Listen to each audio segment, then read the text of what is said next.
Can I invite all of the speakers in that session to join us back on the stage?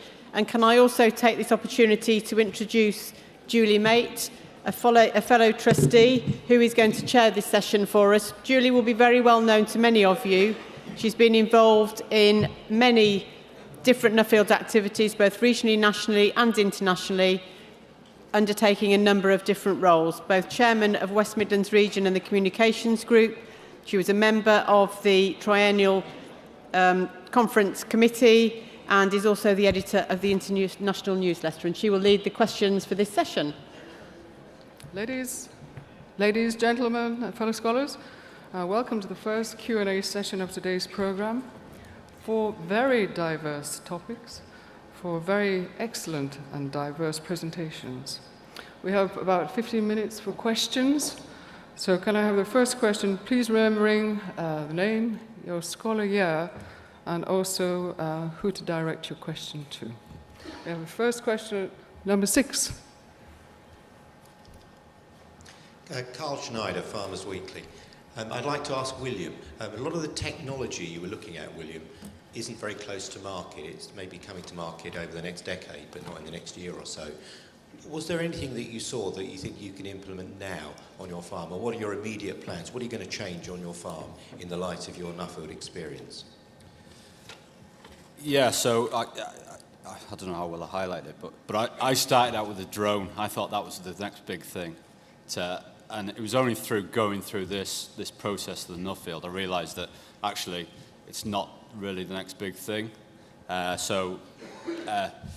If I was to assess it, we've got 3 transition periods. We've got the now, where real-time sensing is maybe going to come in, take over. We've then got that period in between where we don't need to change the platforms too much. We can continue using tractors, but we can fine-tune what we're doing a bit. That's where inter-row management maybe will come in.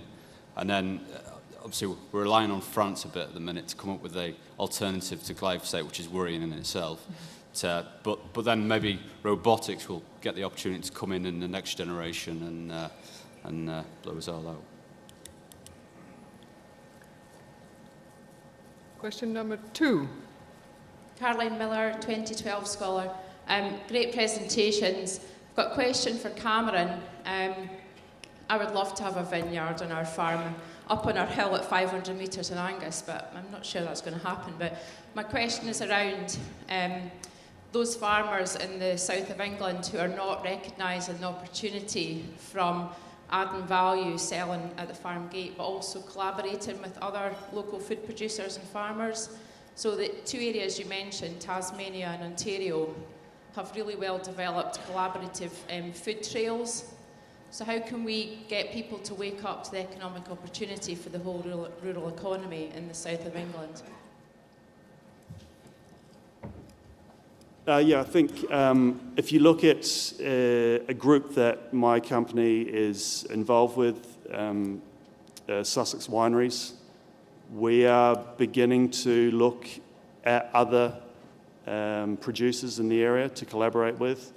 And I think that's the key, to look at people in your area that fit your business and brand. For the wine industry, it's a high price point product, so not necessarily everything will fit in with that, but if we can find some key producers that will, that's ideal. And I think that's where people need to look, is like-minded individuals, not necessarily in farming. We're looking at doing collaborations with art galleries, museums in our region to tap into that tourist market that is here in the region anyway. So I hope that answers your question. Pattern number 6. Alan Buckwell, 2018 honorary scholar.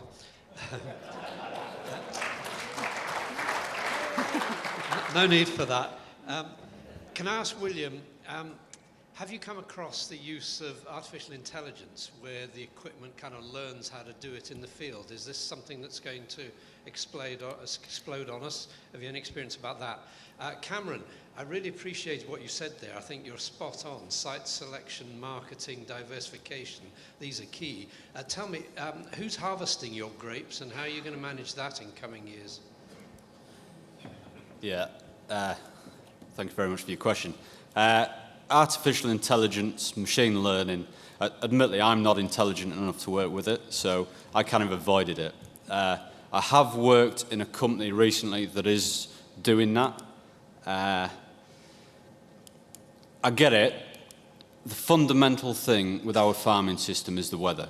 We can throw as much artificial intelligence, machine learning, anything and everything, but the fundamental is, if it rains then, you're going to get this disease pressure then.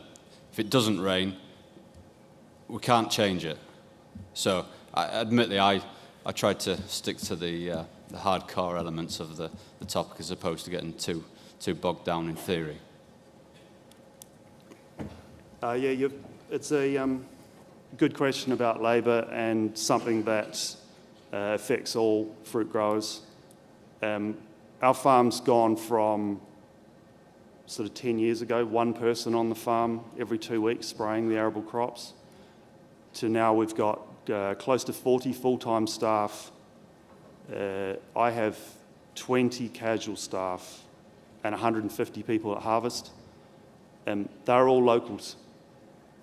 It's something we've done from the outset. We wanted to employ locals. People will pick fruit. It's a matter of marketing it properly and looking after them. It's not so much as, it's not airy-fairy. It's like giving them a bowl of soup at lunch, on a cold day, things like that. And people want to come back. I've got people that have been with me for 5 years that are in their 60s, that are out in -15 pruning, that they love it. So I hope that answers your question. Button number 1, just any questions for Sue and Robert as well? I've got one for Sue, mainly for Sue. Peter Brewer, 2008 scholar. As I say, mainly for Sue. I'm also interested in everybody else's opinion. I'm currently fighting tooth and nail to influence policy with regard to beaver protection in Scotland currently. In close collaboration with the NFU Scotland. And my question really is, how do we as an industry organise enough resources to effectively influence policy going forward? How do we get enough resources? In a way, I think that it may be about approach rather than resources.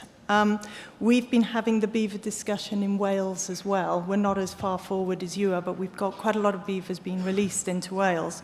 The crux of it to me seems to be the farmers that I'm speaking to, that as long as beavers are not protected and they can be managed, then there isn't such a problem. Where the problem really arises is if beavers are protected, and farmers, if they're causing problems to them, can therefore not get rid of them.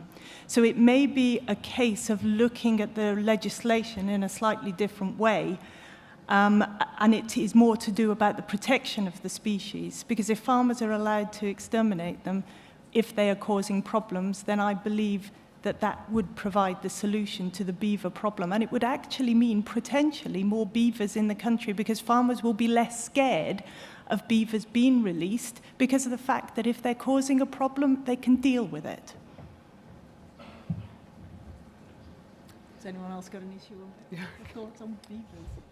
Sorry, can I just come back quickly? The question was really, how do we, it's not specifically about the beavers, but it's time, and a lot of time consuming work goes into it, and I don't feel at the moment, we can all agree that as an industry we need to be in the room influencing policy. If we're not there, others will make the policy. Yep. But we as an industry need to put resource to that. So how do we best do that? How do we organise ourselves as an industry to best put enough resource into influencing policy right at the top level? I believe that the resourcing is, going back to what I said earlier, is who are your advocates? Who are the people that are speaking for you? From you as an individual farmer's point of view, you're obviously talking to the NFU, but who else is actually involved? What other organisations are you dealing with?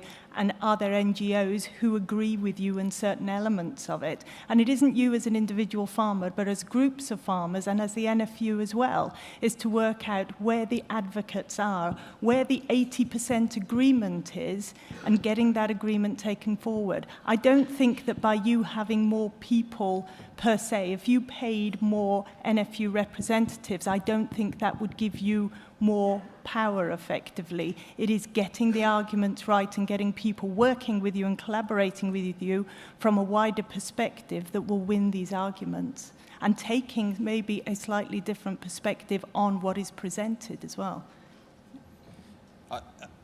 Just to add to it, I think collectively as an industry, our issue is that and correct me if I'm wrong, but the majority of society is 3 generations away from a farmer, so now we're so disconnected from producing food that there's no emotional attachment to what we're doing. So, you know, there's open farm Sundays, there's all these sorts of things that are going on that are great, but ultimately we're still not connecting directly enough with that consumer. There's still too much of a gap between, and it's very easy for me to sit here and say that because I'm in the same boat, but, you know, go to the supermarket, tell a story, and it's been reiterated a lot today, tell a story. If we can reconnect emotionally with the consumer, then maybe there's an opportunity for us to start to bring that back. Resources, I don't know, it's time. Time's money.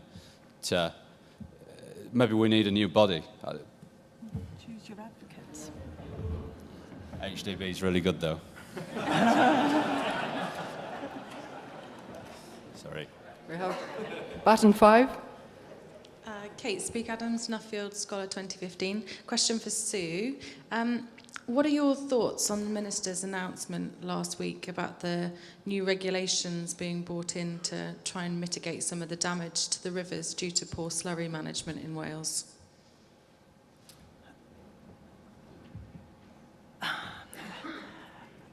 Did you say that there was an announcement last week on new regulation being brought in? I'm sorry, I completely missed that one. With my whole Nuffield head on, I probably completely... my situation, as far as I knew it with regards to the slurry regulations in Wales, was that NRW were working with farmers on a collaborative basis and were looking at NVZs and the threat of them in Wales. But as far as I'd known, there hadn't been a decision made, the last I had heard from the Minister, that they were actively going to pursue NVZ. And this in Wales has been a case again of we as an organisation are working collaboratively. We've got the fishermen and the farmers together in the same room.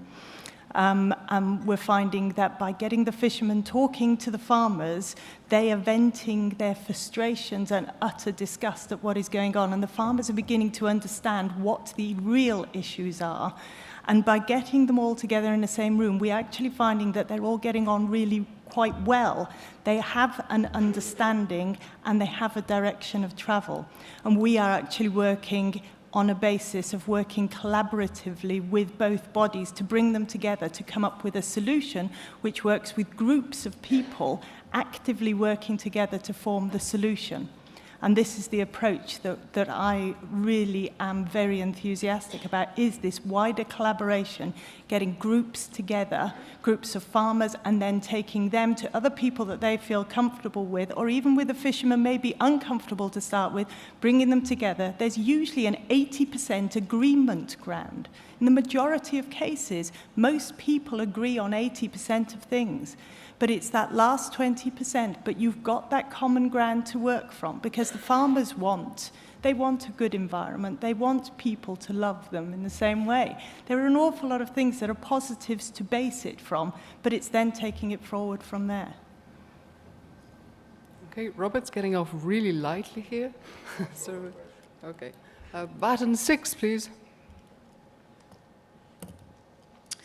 Amy Jackson, 2012 Nuffield Scholar. I have a question for Robert. You say that we're importing 90% of the dairy produce that we eat.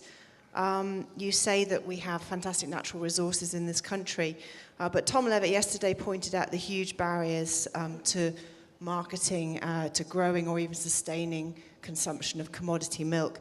Is it really as simple as just producing more milk? And can I just also ask Sue very quickly, interesting points, but where do we start? What do we actually go out and do today to start on this process you talked about? Thank you.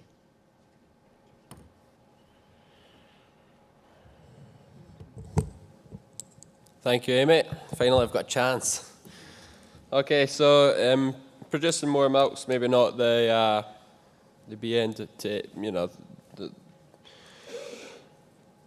as long as you've got a market that's growing, which we do, I believe. It's maybe not in liquid milk, but I'm not trying to do a liquid milk model. It's a grass-based model, which means you've got high solids, which are good for producing things like butter, which we use a lot of in Scotland, and we find it very hard to get hold of. Yeah, at the table last night, it was even small, you know, ration portions of the butter due to the shortage. So it's maybe we just need a wee bit of help from a government level to help build some of these processing plants to supply the market with the product, the right product. Maybe not, you know, big volume Holstein milk, you know, but maybe a wee Jersey up a hill. So, thank you. And on your point on where do you start today, I believe you go out there and you find people who are like-minded, find out who the right people are who will work with you, who are your natural advocates, other organisations that you can work with. With the GWCT, we've got farmer clusters, which are groups of farmers that we're bringing together, or that are coming together themselves now, all over the country, in Wales and England in particular. And in these farmers getting together, there is strength in numbers. And though they might be starting as pure farmer groups who are having discussions amongst themselves as to what is the direction of travel in their particular area that they want to take forward, they're then ending up collaborating, discussing with wider groups, and they're discussing with partners that they may not have thought of having meetings with and discussions with before. They may be local groups, or they may be even wider farmer groups.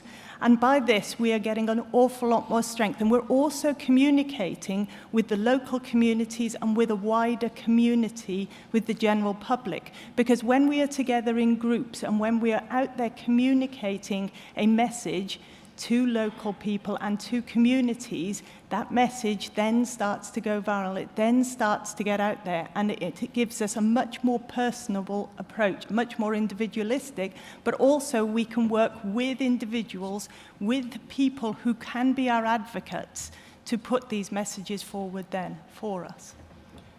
Sorry, can I just say that there's a recurring theme to the questions here around resources and how we portray messages. And you know, if there's any limelight to take from Brexit, maybe there's an opportunity to change how that funding is dished out. Maybe there's an opportunity to get these questions answered and get the message back into the consumer. And it'd be good if we had a policy maker, Jonathan, to listen to something like that. Question at button 2. Charlie Russell, 2013 scholar. My question's for Robert. Robert, how do we make dairy farming more attractive to attract these young, enthusiastic, visionary people to populate the bottom rung of your ladder to make your hundreds of proposals turn into reality? Okay, so in New Zealand, when I first went to New Zealand, I was pretty young, and I got a job milking cows on a dairy farm. And one day, because it was a bit of a bubble, the dairy industry grew so fast, and there's so many cows put onto marginal land to produce milk. The staff didn't really catch up, so you end up finding yourself in a position where you're running a large farm very quickly. And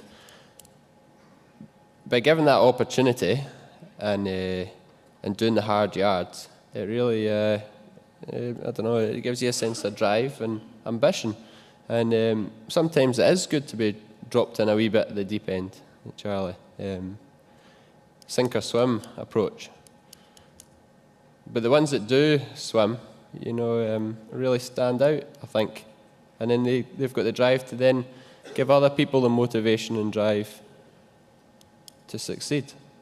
But I think a chat I always have with someone that comes onto the farm is, where do you want to go in life? What's your goals? And then I try and help them achieve them. That's simple. Just time for 2 more questions, which is Baton 5, please. John Howie, intruder, back to days. Question for Robert. Just wondering what the appetite is for investment in your future business plan going forward, and how close are you to buying your next farm? Always looking. Okay, so there's a huge demand for the product, for a range of products, not just liquid milk.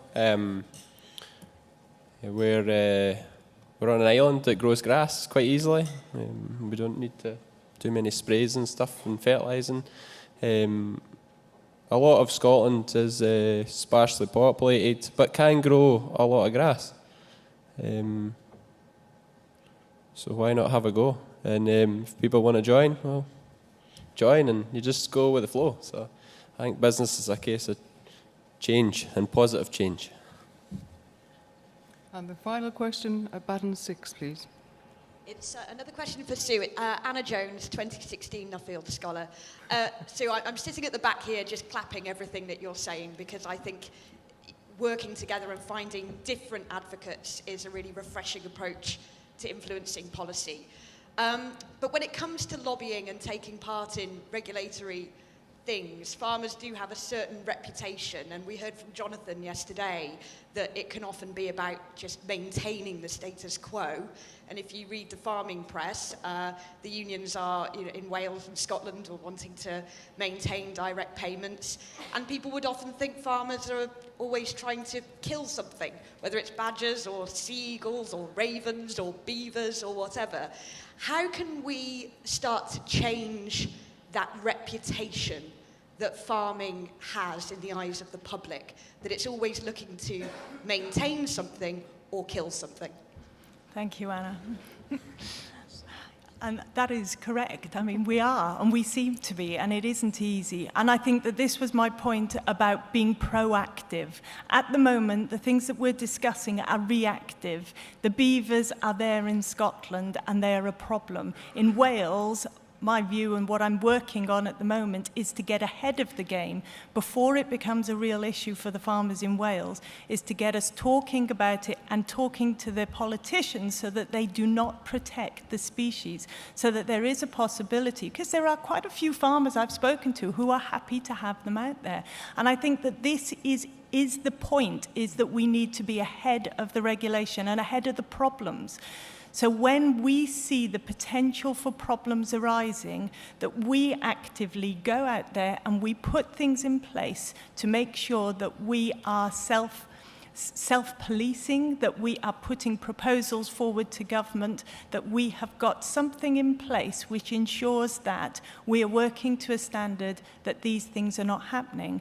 And the problem is that the press pick them up after they've happened, and we are constantly firefighting. And the unions are having to fight our case and having to ask for things to be in a certain way, which always seems to be us on the back foot and being attacked. If we take this forward, if we look towards where we want to be, how we want things done, we look towards where the problems are going to hit us, and then we work out who are the advocates who can deal with that before the problem arises, who can go to the minister, or mainly it's going to an official and say, there is an area of legislation here that is not working, we would like to see this changed. We would like a positive in this direction which will work better for us, and make sure that we don't hammered with this negativity which will come through the press and then in negative, quite often knee-jerk reactions that follow.